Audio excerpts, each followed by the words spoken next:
Yo, what's up mga idol? So gusto nyo bang tumalon ng mataas at makapag-dunk?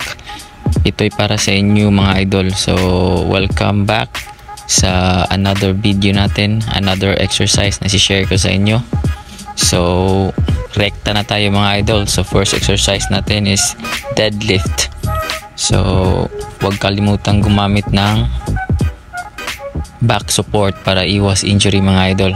So dapat mga idol, safety first talaga para di masayang yung mga pinaghihirapan natin ng mga workout. So gawin nyo lang to ng 4 sets mga idol. Depende na sa inyo kung gaano kabigat yung bubuhatin nyo na weights. Basta wag lang yung masyadong mabigat na ito na yung tipong di mo nakakayanin kasi baka bibigay yung likod mo. So next exercise mga idol is single leg RDL. So ganito lang siya mga idol, kasimple. So maganda to sa balance natin mga idol, tas maganda to sa mga single leg jumper.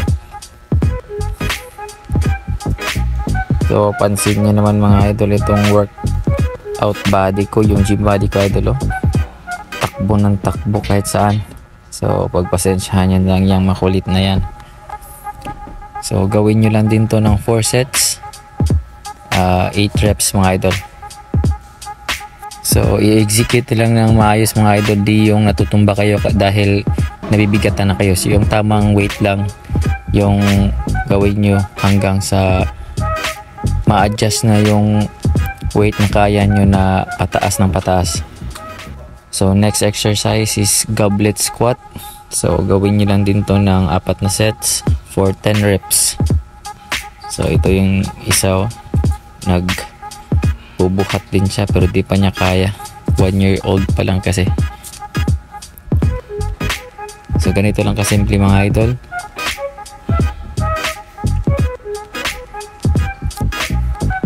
Yun no, ginagaya niya talaga ako.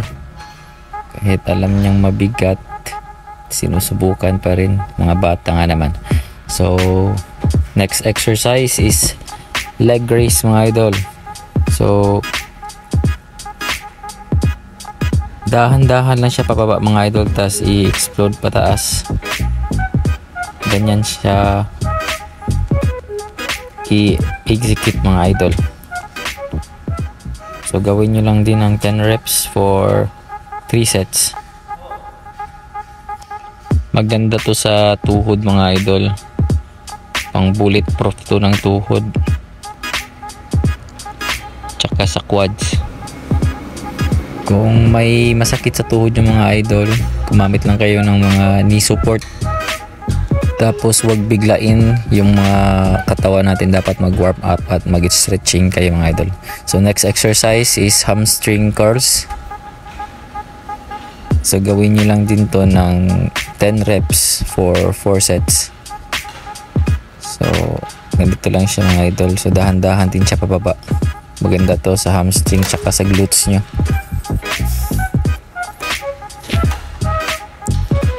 So isa to sa mga parts sa body na dapat nating i-train kung gusto nyong tumalo na mataas, to yung hamstring at saka glutes natin mga idol.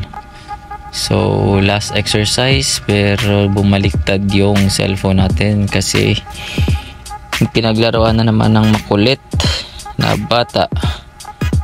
So ayos muna natin mga idol. So for our last exercise is Bulgarian squat. So gawin nyo to 8 reps by 4 sets each leg. So isa to sa pinaka nakakangawit na exercise mga idol, pero napaka effective nito na exercise. Maganda yung result nito sa ating pagtalon. So I hope marami kayong natutunan at sana makatulong to sa mga ginagawa nyo, lalo na sa pagpapataas ng talon nyo. And huwag kalimutang mag-like, subscribe, and comment kayo kung ano yung mga katanungan nyo. At kung may mga request kayo ng mga exercises na gagawin natin para sa inyong reference mga idol. So huwag kalimutang isauli yung mga gym equipment, yung mga dumbbells pagkatapos gamitin. So yun na muna ngayon guys. So yun yung mga exercises na nakakatulong pampataas ng ating vertical jump. So sana makatulong at sana magamit nyo sa inyong workout. And hanggang sa susunod, salamat.